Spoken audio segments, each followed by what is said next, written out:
Hello and welcome to the Void Wave podcast, episode 4, an episode where we're not going to be reviewing any media, no movies this time or TV shows. We're going to talk about the news and a bit of social media discussions that have been happening recently, all of them around the topic of antinatalism. Yeah, I guess for the range of topics that we are gonna discuss today, a lot of this is stuff that comes up semi-frequently in antinatalist online spaces, and we just wanted to tie that in a little bit with news related to those subjects and current events that are either currently ongoing or that just have been ongoing for a long time, I guess. Yeah, I think the discussion we're going to have today, most of them it's related not just obviously to antinatalism, but also to kind of our political stance and political view. I think it's really hard to separate all of these together. In my opinion, they all come kind of from, I would say, the same ethical place and kind of drive towards the same conclusions. So to say this is just a discussion about antinatalism is a bit reductive. We're not gonna talk about, say, Benatar's asymmetry argument or anything like that. We're going to talk about real life situations, the discussion around those, and offer our own comment on them. First topic of today would be falling birth rates in general, I guess, and how that relates to natalism in politics. What the reaction to those falling birth rates in several countries is.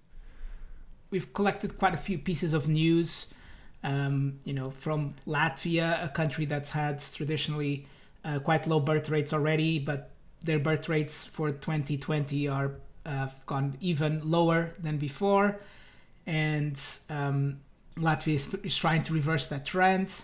The same happens in Japan, where the new kind of PM candidate, front runner to inherit the role from Shinzo Abe, he's vowed to provide insurance coverage for fertility treatments. Once again, this argument that there's not enough replacement birth rate, so they're trying to kind of bring that up somehow. Same for Estonia, another country that's traditionally had like a very low birth rate. So birth rate, the kind of replacement birth rate is around 2.1 children born per woman, barely above replacement level, basically. 2.1. It's very risky, right? It doesn't take into account stuff like pandemics, and other countries kind of struggling with similar issues. So this is something that's kind of usually brought up related to antinatalism. What would happen if these birth rates, if everybody kind of goes below a replacement birth rate. But to me, this is sort of it's sort of an argument that doesn't have any legs to stand on, because even though there might be countries here and there that have non-replacement birth rates, there's enough babies being born in the world right now to replace everybody. Oh yeah, it's mostly an issue of spreading people around, I guess. So it's also connected to topics like migration, immigration, and those kind of things. Which could be an alternative to explicitly natalist politics, like pushing birth rates and stuff. You could, instead of going that route, you could also go down the immigration route instead. Yeah, it's extremely hard to, for example, look at a country like Japan, which is a country that is a very popular immigration destination for a lot of Asian countries, which kind of makes sense given kind of the per capita GDP and the quality of life. And to say that they have such restrictive immigration policies, but then are complaining that there's not enough people to work in the country and kind of support a progressively aging population. And it's very hard to look at a piece of news that says, look, we need to increase the birth rates and you're going to have free health insurance or some health insurance benefits. You're going to get this much money for every baby that you have, etc., and not see it as nationalism. Oh yeah, I mean, it's, for lack of a better word. Yeah, I mean, it's definitely connected to nationalistic sentiments or xenophobia. I mean, Japan is not only well known for their low birth rates, but also for their xenophobia and their economic isolationism, I guess you could call it, which they've only recently kind of been kind of been changing a bit. Presumably because they just needed an influx of new skilled labor because the birth rates are too low to sustain their economy, right? So this is to me like a very problematic situation. I mean, obviously the world's population is still growing. Right now, it's not growing at the same rate it was growing, let's say, in the second half of the 20th century. But there's a whole momentum to it, right? Right. So even if the birth rates are much lower, there's more people to have babies. Like an absolute number of people is higher. So there's still a lot of momentum to it, and all this discussion about not enough population, omits the fact that it's not enough population of the people you like to have in your country, for whatever reason, right? Not enough population in general. Yeah, I mean, I think if you take like an internationalist perspective, like the claim that there's not enough people, to do all the work that's necessary, that's just not a position that holds up from an internationalist perspective. So it really only makes sense to talk about the falling birth rate as an issue from a nationalistic perspective. Like that's an issue of individual countries and not like worldwide, because as you said, like the overall population is still rising very much. Yeah, and I've seen a lot of arguments around this saying, just look at all these schools with no children to go into the classes, or this school where there's like 2 local children and they don't have enough other children to play with, etc., etc. And I've seen this, for example, applied to Southern Europe, who does have very low birth rates overall. Spain, Portugal, Italy, Greece, maybe I think as well. But there's literally millions of people who'd like to live in those countries and who are not allowed to live in those countries.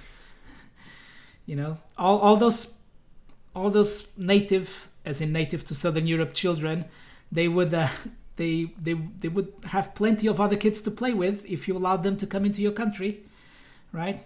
Right. That's definitely also an issue with migration policies and this kind of hysteria that is now going on, especially in Europe, of course, because of the recent refugee crisis. Although, like at this point, you have to make it clear that this is something that the more right-wing people often conflate. Like they often use refugee and immigrant interchangeably, and that's not technically true.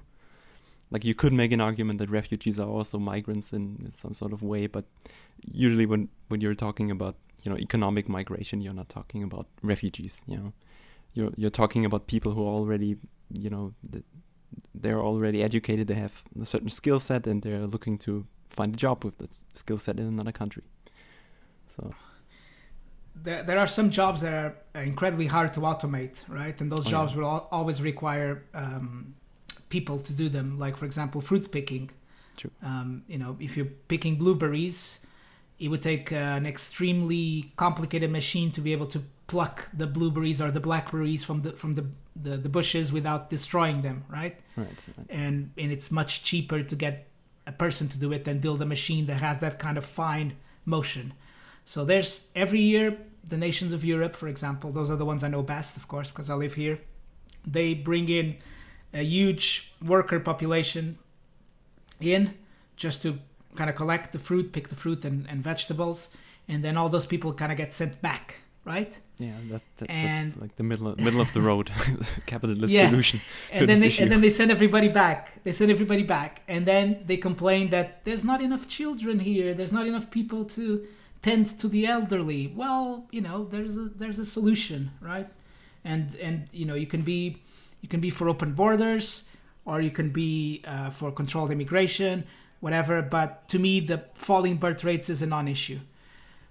Especially when we look at what causes this, and we know there's a direct correlation between women's emancipation, women education, and falling birth rates, right? Oh yeah, I was just saying the country that I looked at most in preparation for this episode was Hungary, because Hungary's Prime Minister Viktor Orban, he made some headlines, I believe like 1 or 2 years ago, where he announced like his very, very aggressive new pro-natalist policies, which interface very much with the anti-immigrant sentiment that is part of his political platform, right? So I just took a look at, Hungary, how their demographics have changed in the last, I think the oldest research I looked at was like from the 1950s. So, they have problems with increasingly aged population, as almost all European countries seem to have. And they enacted like very, very standard natalist policy, which almost all other European countries have enacted as well, like stuff like increased maternity benefits, increased family allowances, extended maternity leave, like all that kind of stuff, right? Which is not super aggressive. It's just a financial incentive for people to have more children. Then Orban comes around, and like his policies are way, way, way stronger incentives. Like he wanted to enact a massive and lifelong exemptions from personal income tax for women that raise at least 4 kids, which is oddly specific, but it's definitely a much stronger incentive than just maternity leave benefits and stuff like that. And he also promised, I think, subsidies for families so that they could be able to buy larger cars, which is also obviously an economically driven policy, as well as I think making grandparents eligible for childcare benefits if they are the ones raising the kids instead of the parents, which then of course allows the parents to work more. So this is all, none of these policies have anything to do with morality or ethical questions. So natalism here is not really about, it's not about an ethical stance towards procreation. It's more about, ensuring that they keep their numbers up, basically. And that they become a superpower, or become more powerful as a nation.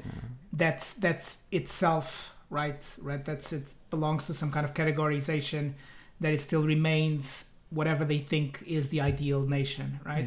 And in Orban's case, that's definitely connected to this nationalistic anti-immigrant sentiment. Like I have a little quote of him when he was talking to a newspaper, where he said, quote, "We don't need numbers." He's referring to immigrants here. "What we need is Hungarian children," end quote.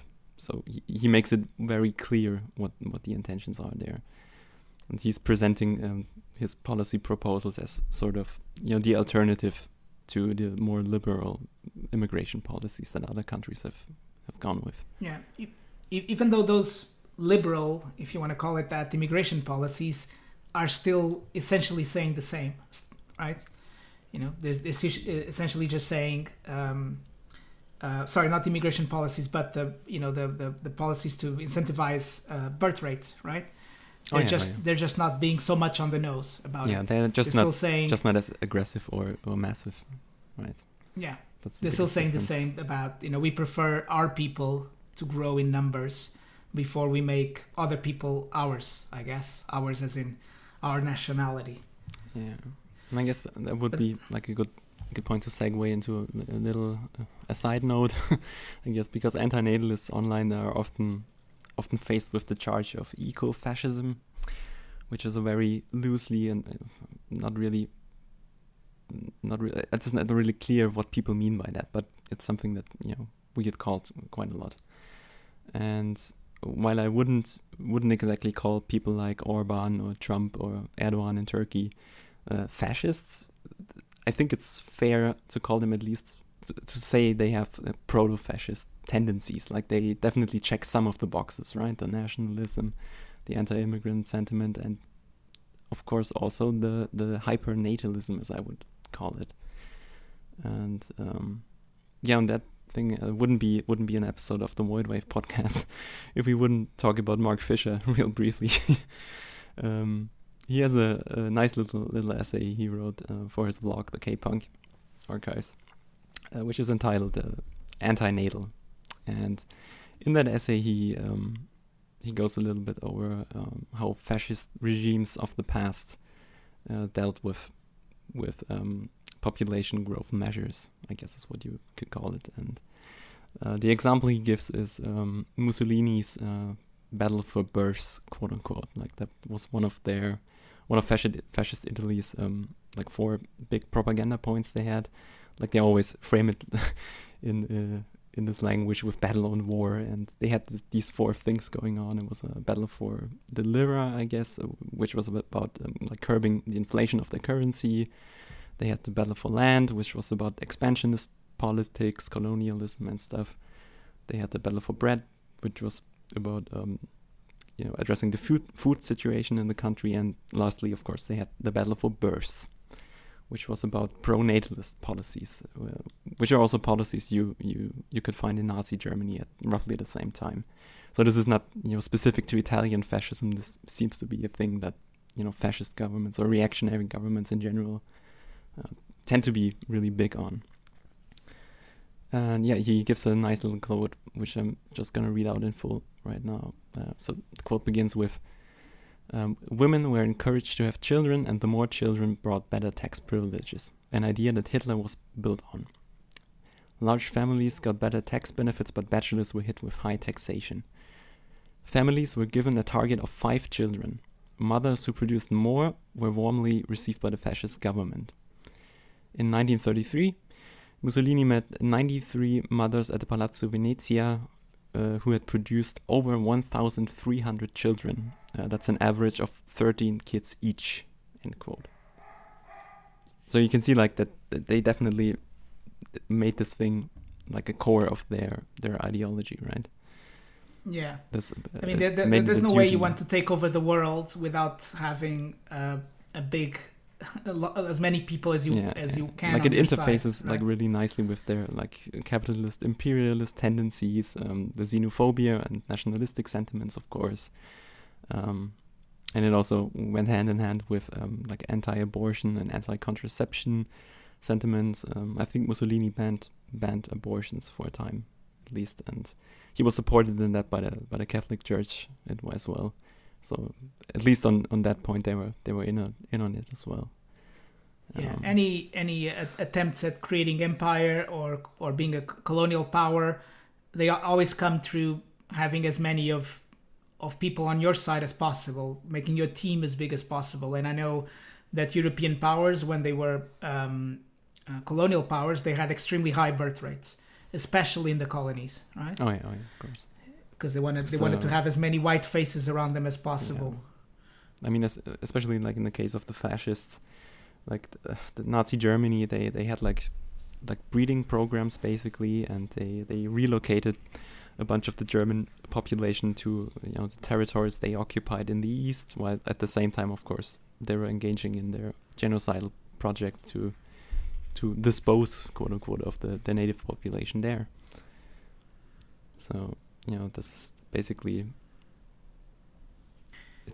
it's capitalist imperialism kicked into this really really insane overdrive mode, and that kind of takes over like the whole of their economic goals. Which makes the whole argument for eco-fascism actually being a thing. Yeah, it sounds really ridiculous hard to understand. from an antinatalist perspective, because like speaking as an antinatalist, when I think of fascists, I don't think like antinatalism is just not something that I mentally connect to fascism. It's quite the opposite. It's natalism that I connect to fascism. Yeah, I think the only connection to fascism that I could see would be a fascist a project that has fascist characteristics, and by that I mean being authoritarian, etc., etc., that aims to achieve some kind of ecological goal. But then, even though it would use, I guess, some of the methods of fascism, it certainly doesn't belong in the same category as historical fascism, as in fascism that actually happened in our worlds and with some kind of expression. Yeah, that's definitely one of the difficulties with the term fascism, because it's really hard to define. And like the most comprehensive like list of fascist characteristic comes from an Italian author, Umberto Eco. He wrote a book called Ur-fascism, in which he lists, I believe it's 13 points, 13 characteristics of fascism, and you can kind of go through those 13 points and like tick the boxes accordingly. And but even that is eco-fascism wouldn't tick those boxes, most of those boxes anyway, right? Exactly. Yeah. And so, although I do think, if people are concerned, for example, that their social groups or their online social groups, I don't even know if there's a difference anymore these days, if those are being infiltrated by eco-fascists, I think those people are not really eco-fascists. They're just regular fascists using ecological arguments to get their way, right? And their way could be to say, oh look, those Africans, they breed too much. They should be, they should stop breeding because they're big, big weight on the ecological scales, and they should be like Europeans with our 2.0 birth rates, and we should make the Africans and other brown people breed less, right? Right. But that argument doesn't even make any sense, and it kind of falls apart. And they're not really eco-fascists; they're just opportunists. Yeah, right? They're just fascists that co-opt certain talking points in order to gain more popularity. Like fascism is it's a deeply irrational ideology, and it really doesn't require rationality. Like it's all self-contradictory in a way, but it gets held together by aesthetics and raw power, military power usually. Yeah, and feelings, very strong feelings, frustration and kind of hatred, etc. And kind of people being alienated by capitalism and by society, and kind of finding some common ground with somebody else who feels passionate as well. Yeah. And on that note, speaking of eco-fascists and fascism, so for example, on the Facebook group called Antinatalism, somebody whose name I'm not going to say because it's a private group, but anybody can join. It's not like a secret society. Somebody asks the following: what are your thoughts on forced sterilization? Given that it was applied to all groups equally, is it too far or too vulnerable? Vulnerable, I think, means to close related to the realm of eugenics. And just the fact that somebody would put forced sterilization as a course of action that should be pondered to achieve some kind of antinatalist goal is pretty monstrous. Yeah, this was his post was made together with a link to an article about the recent whistleblower scandal, I guess you can call it, about mass forced sterilizations going on at least one ICE detention center in the US. Which got quite a lot of media attention, and of course this is somewhat related to eugenic practice, which the US is no stranger to. In fact, the US has a very, very long-standing history of eugenic praxis, so much so that the Nazis actually adopted a lot of their eugenicist policies from US eugenicists. And talking about eugenics is always a difficult subject, and when it comes to the morality of forced sterilization from an antinatal perspective, I guess the fundamental question you have to ask yourself is, what kind of interventionism can be justified in terms of intervening in people's procreative acts. And in the case of the sterilizations in the ICE camp, it's pretty clear that those are involuntary sterilizations, and they are selective and discriminatory in that they only target a specific group, which in this case is Latin American immigrants. But yet, just speaking from how I view it from the standpoint of my antinatalism, which is on a voluntary basis, like I don't think you can justify forcing that on somebody, because I think their autonomy has to be respected. Because my antinatalism is in part built, on this premise that autonomy is to be something that is respected, and it's also universal. I don't give, preferential treatment to any group, really. I think it is always equally wrong to create a new being, regardless of sex, race, ethnicity, socioeconomic standard. Like none of that is really important to me. in that regard. Yeah, and you know, forced sterilization or any kind of force something related to one's body is always a kind of violation of consent, and to me, on a deontological basis, it's wrong. I think the only exceptions we could make are if somebody is not of a sound mind, not for sterilization, by the way, I mean for other interventions, right? And you know, for example, you come across walking on the road and you come across somebody lying down, right? You call an ambulance, and the people lying down is unconscious, and an ambulance comes, and what the paramedics are going to do is all involuntary, right? Oh, yeah, of course, they have no way of attaining consent if the person is unconscious. Yeah, they have to assume that the person wants to live, right? Or wants to be kind of recover. Right. So they go about and they go about. So I think on those cases are okay to change consent, but even putting my blackest, darkest, doomerist antinatalist hat, I cannot say we should force sterilizations just so the babies that didn't give their consent are not born, right? Right.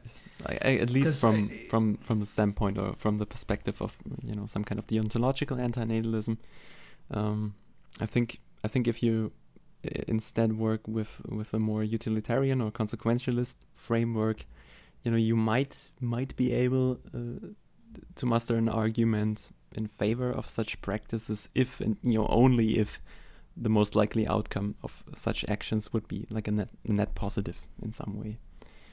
But you know, in the case of these sterilizations in those detention centers again, like the motivation behind those sterilizations and also the efficacy of these measures, I think, are highly questionable.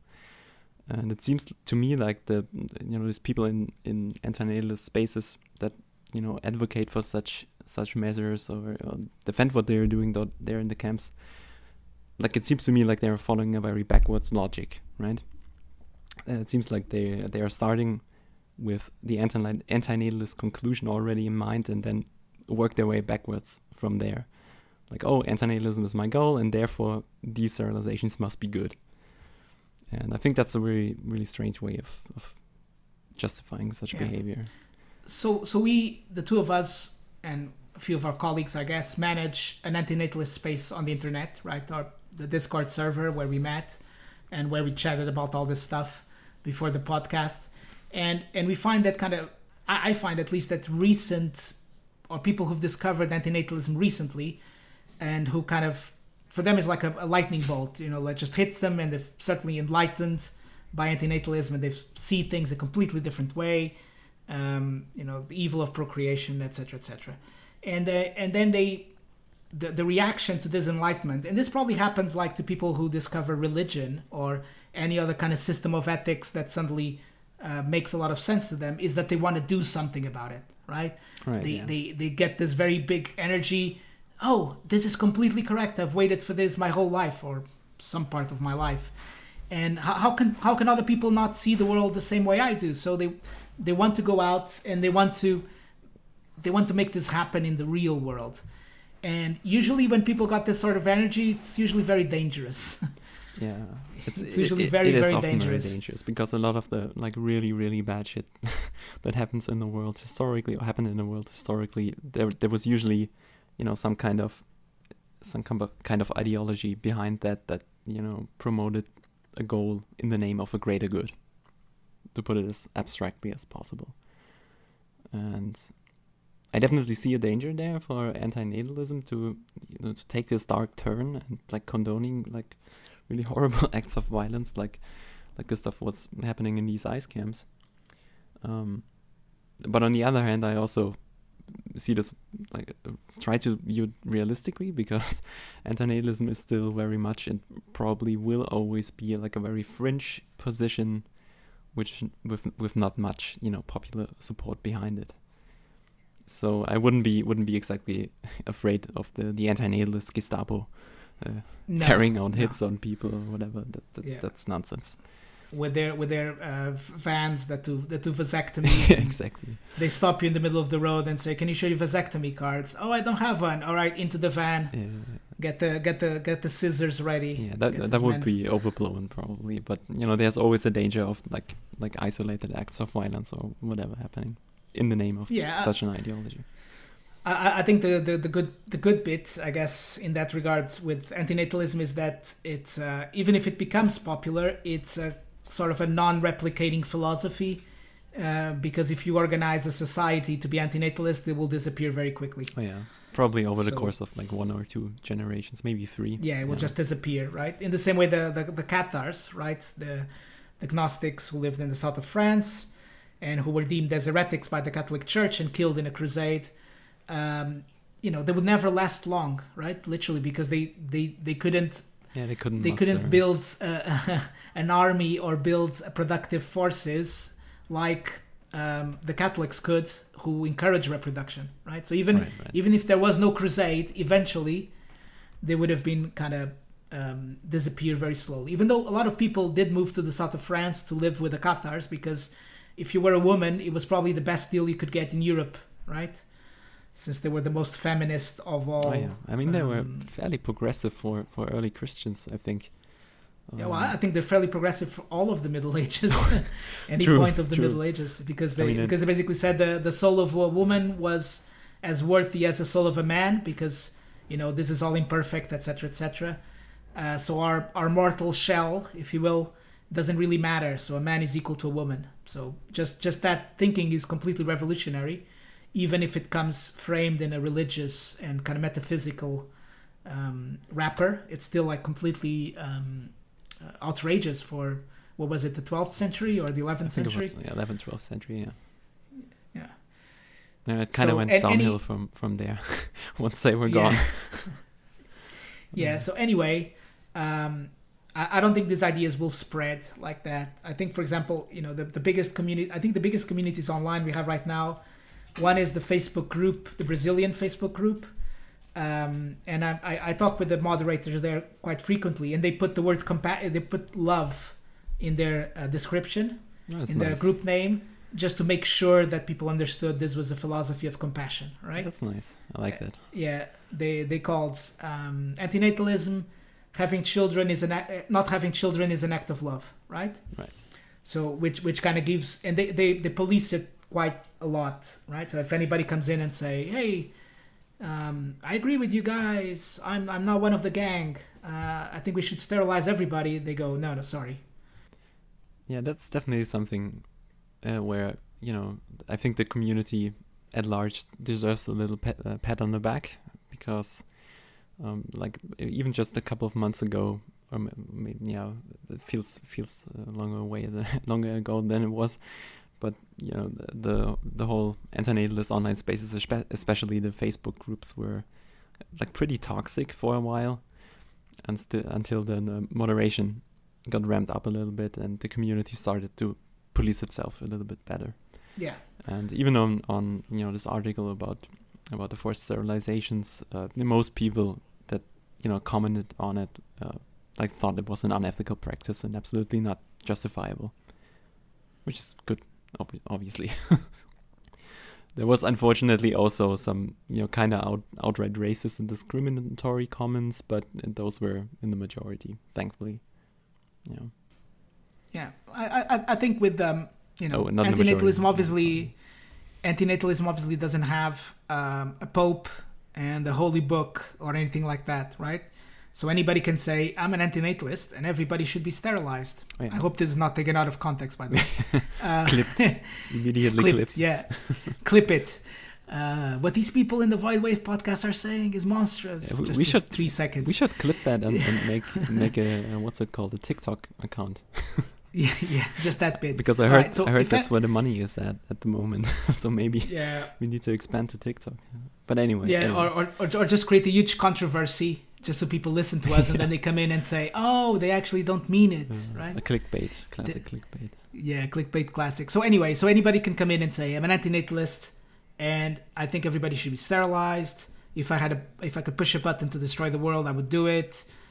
Throwing bags of kittens into the lake, etc., etc., right? So somebody could come in and say they're an antinatalist and say all that, but I think it's the responsibility of other antinatalists who feel strongly about their ethical position and their community to keep saying that antinatalism is an ethical position that comes from compassion and in some ways pity as well, and altruism, and keep saying their message as well, and like we're doing with this podcast, for example, so that kind of this more mainstream voice for antinatalism becomes the compassionate one, not the genocidal one. Right?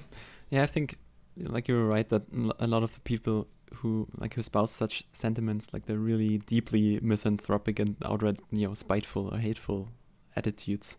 Like those are people that tend to be fairly new and just have discovered this term, and they maybe haven't figured out, what it's all about yet. And they think this is just, a version of online misanthropy or whatever. And I think this is just bound to happen with any kind of online community, right? That deals with somewhat controversial propositions and such.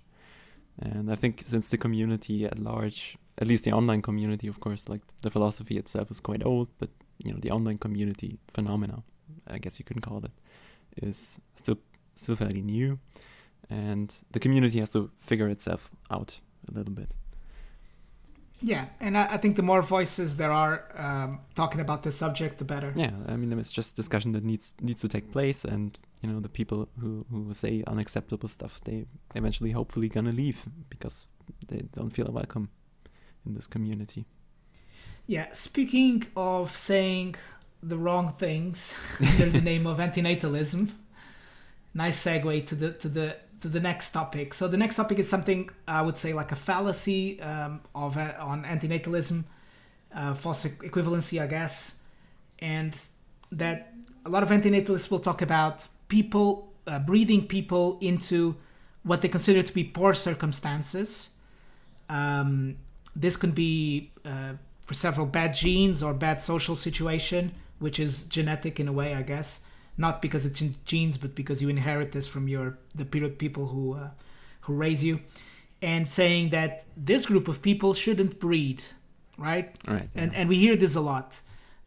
So, for example, there was this story that happened about this mother who has a disease where she has no arms, right? She was born with no arms, but she really wanted to have a child, and of course she went ahead and had a son, and the son was born without arms as well, right? And they were in the news because the child seems to be having a good childhood and is happy, and the parents in this case the father doesn't have this genetic disease. They both kind of being super good parents, if you will, I guess, and the child doesn't feel incapacitated by its lack of arms and seems to be having a good time. And people will post this all the time in antinatalist spaces say, look how evil breeders are for, she created this child even though she knew it was possible that they wouldn't have arms. And then, but then this argument, they can, people go into this for poverty. And oh my God, I got so many examples, right? Oh yeah, I mean, it's the whole gambit, basically. It's like lookism, like if somebody thinks they're ugly, or it's ableism with disabled people, it's classism, and it's about poor people, and like it's really the whole gambit of, bad stuff that could happen to you. Yeah, so just these from Reddit, just so listeners to the podcast don't think I'm making like a straw man to fight the straw man. 974 upvotes. No, not cute. Don't have a kid if you're poor, let alone several. Don't have kids if you're poor. And then 1,000 upvotes. I might be poor, but I have hope that my kids will break the cycle. And then a hand hitting the button, more kids, which is kind of a sarcastic post saying, don't have kids if you can't afford them.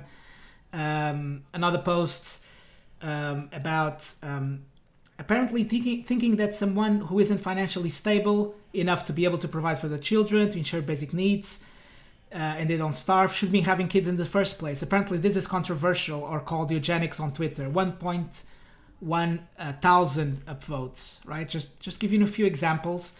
So this discussion comes up all the time on Reddit and antinatalist spaces. And you see this really all the time. It's no exaggeration. On Discord as well. Like, this look at these two parents, they're so ugly, and they had like 5 kids, and all the kids are ugly, and they shouldn't have kids. So what I want to say about this, just to kick this off, this conversation, is even though I might common sense agree with some of these statements, I don't think any of these statements are antinatalist positions. Yeah, I agree. I mean, this is again like the question between like a selective or a preferential antinatalism versus a kind of universalist or egalitarian antinatalism. And what these people are doing, maybe not consciously, but subconsciously definitely, is they're making a more wrong argument, where they're saying that certain people are more wrong in having kids than others.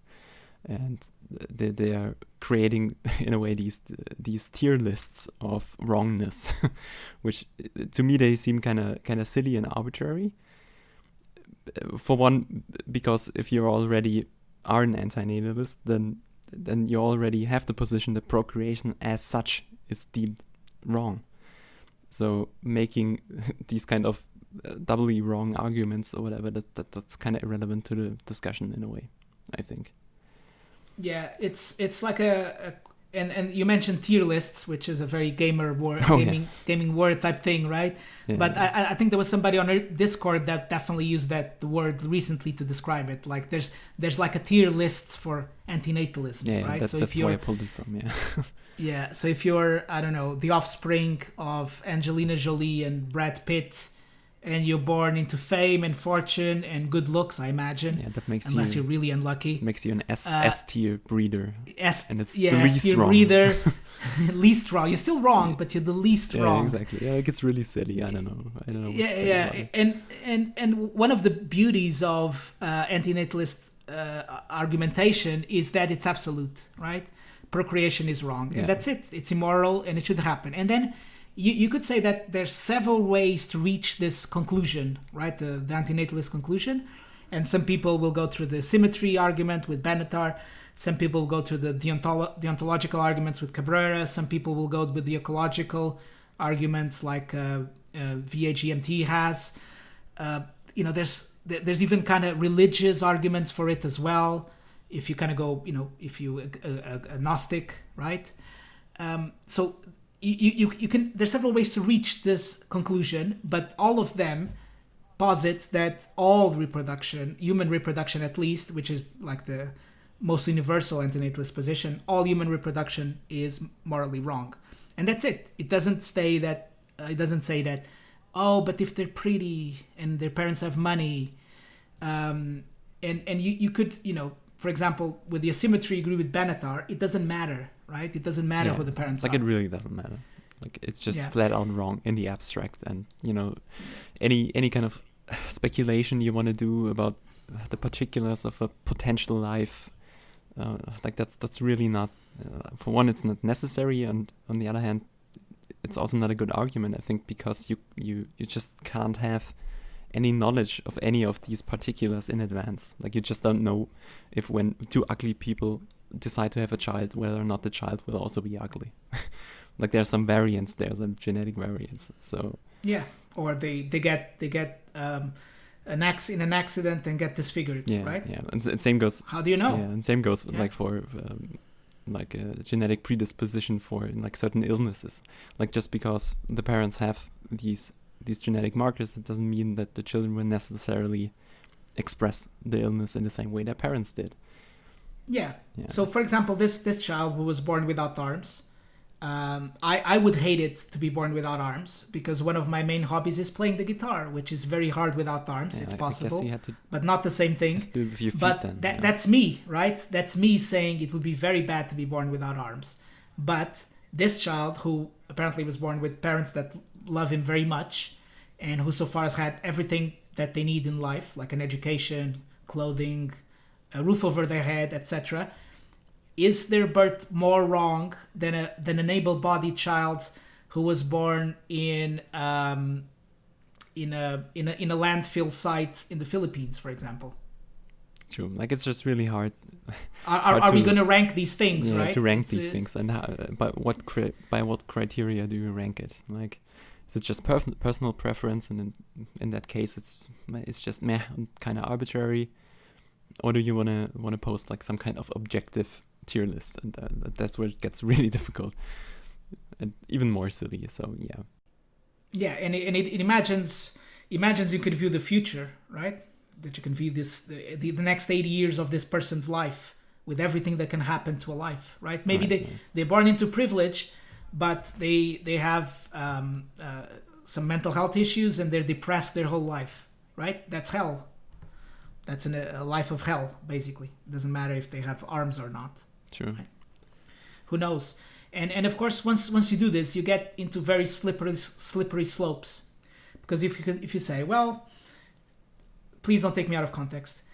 I won't. If somebody says, as these Reddit people are saying, these Redditors are saying in the antinatalist subreddit, they're saying, no, you shouldn't have poor kids because if you cannot provide for them, right? So what does that mean? That doesn't mean poor people cannot have children? Okay, which is completely monstrous, right? And then you extend that to say, well, in America, people of color are treated badly compared to white people, right? They have harder access to education, harder access to promotions, getting a job, stopped by the police, victims of police violence, live in places that have lower quality of housing standards. Sometimes they're blocked from buying property in white neighborhoods. The list goes on, right? The whole redlining thing. And then what you're gonna say? Well, if you're black, you shouldn't have kids. Why? Because they're gonna have a harder time in life than white people.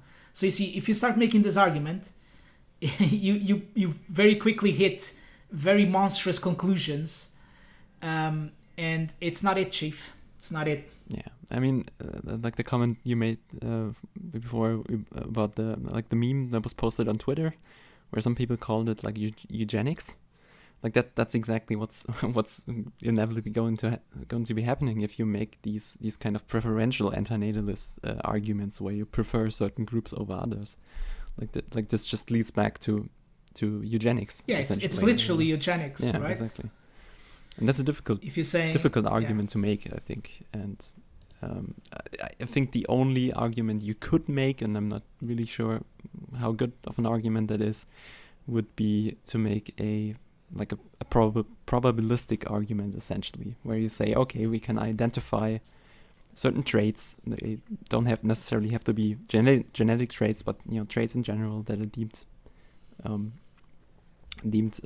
unfavorable, and then you try to sort those traits out in as an ethical manner as possible. That would be like the quote unquote good eugenics argument, and a lot of people seem to be at least open to those kind of arguments a little bit. So eugenics is making, like, not just in antinatalist circles, but in general, I have a feeling that, with the rise of new biotechnology, we touched on that stuff a little bit in our last episode when we talked about the boys. Eugenic practice seems to be making like somewhat of a comeback, and which makes sense because we live in a society that's extremely technologically advanced, right? The most technologically advanced it's been in the history of humanity, and people have fewer children, so they tend to pay more attention to getting like a perfect child, if you will, rather than if you were back in the times of my grandparents, almost everybody had like 13 children.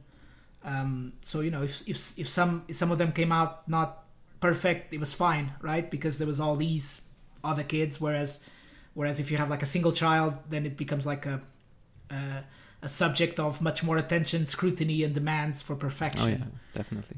Yeah. And so there might be something around that, I think. Yeah, and these new technologies, like, they have a pretty big potential for both like great harm as well as potential for great good, I think. And I think it's really hard at the moment to decide, which one it's gonna be, right?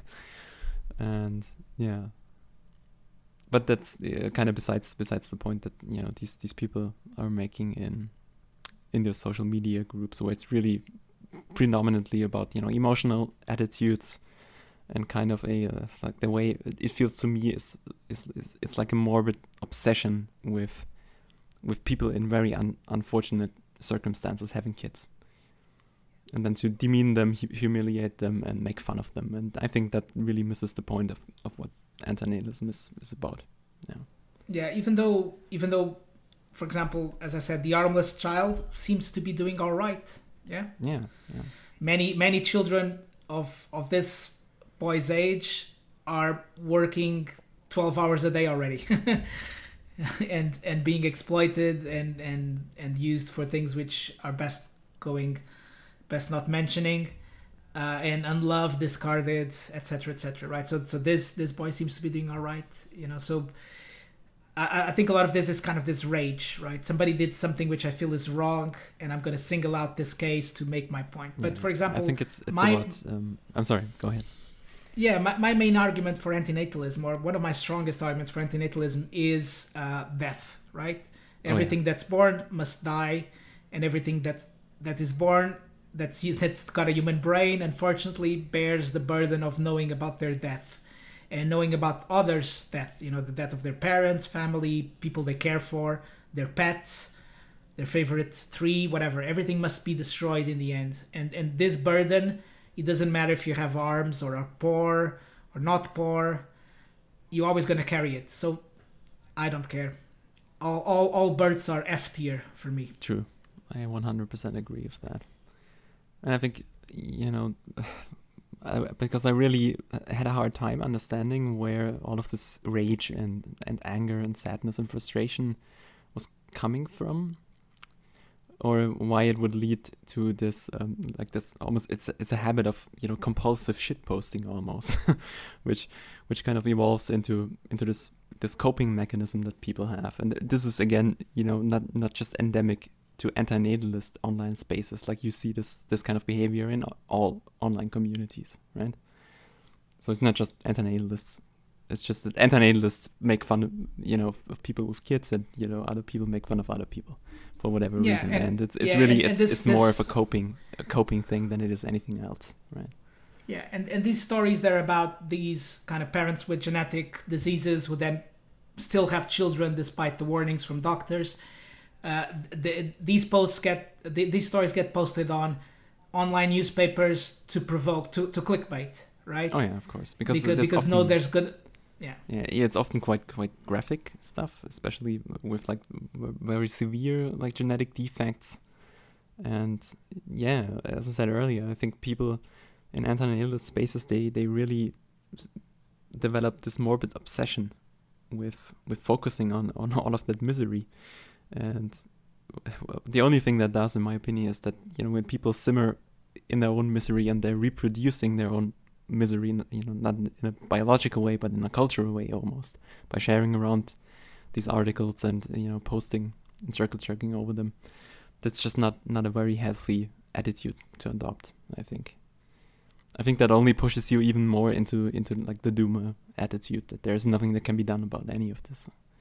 Especially when you have 1,000 upvotes for this sort of material, right? Yeah, I mean that's why it's quite a lot of support, right? That's 1,000 people that agreed with you. Yeah, especially in a group or a Reddit that's not super big. That like 1,000 upvotes is a lot, and this kind of validation is of course why it works as a coping mechanism. Yeah, because you put it out there. 1,000 people, 1,000 people online agree with you on something that your grandmother would not agree. If you said it at the dinner table. They would say, oh no, don't say that. And in a way, I really feel for those people which do this kind of posting, because this is an assumption on my part. Like, obviously I don't know any of these people personally, so I really don't know what their lives are like, but I'm assuming that they're not having exactly a good time. Which I think is a reasonable assumption to make, but maybe I'm wrong. And of course I can relate to that on some level, and I guess I can segue this into a little bit of a personal anecdote, because I don't think I've talked about this in our little introduction episode that we did. The biggest source of suffering in my life are my depressions, which are in part hereditary, like mental health problems run pretty deep in the paternal side of my family, my father's side of the family, and I have had depression since I was like 12, roughly. It's really hard to pin it down exactly, but roughly 12, I'd say. And now I'm 29, so this is something that has been accompanying me for the majority of my life by now. And I really understand why people that might be in similar situations are so angry or sad or frustrated that people don't get it, right? But I also think that there must be a better way of dealing with these feelings of rage and alienation, and channel that into more healthy copes. Yeah, like because, starting a podcast. Yeah, for example, because when all you do is just perpetuate that misery by gloating over how dumb other people are for creating even more misery, that's just going to make you even more miserable. Like it's not going to help you in any kind of way. So yeah, I would my advice I would give to those people is to maybe tone it down a little bit with the hate train, and maybe examine why they feel so triggered by those stories, right? Yeah, because it's just random individuals in the end, and you're not gonna change anything by making fun of any particular individual or hating that's made a them. mistake in their life, right? Yeah. Or what you think is a mistake, but for the parents, apparently it's not a mistake, right? So or maybe even for the child, it's not a mistake at that point in their life, at least. So anyway, today was a bit different with this kind of roundup of news and kind of antinatalist topic kind of coming to the fore with social media. I think next week we're going to go back on media in general and do a little bit of analysis and kind of talk about break it down like we did for the first few episodes. And as usual, if you have any feedback or things you want us to talk about, email us at voidwavepodcast@gmail.com. And you all can also visit our YouTube channel where these podcasts are hosted. And we're basically listed in all the major directories like iTunes, Spotify, Google Podcasts, Deezer, etc., all of those. Yeah, and again, like if you have any thoughts you'd like to share with us, you can always just shoot us a message or type us a YouTube comment, because we're always looking for feedback on the kind of stuff that we are talking about. And yeah, thank you so much for listening, and we hope you enjoyed this little this episode, which was a little bit different. And talk to you guys next week. Bye. Bye.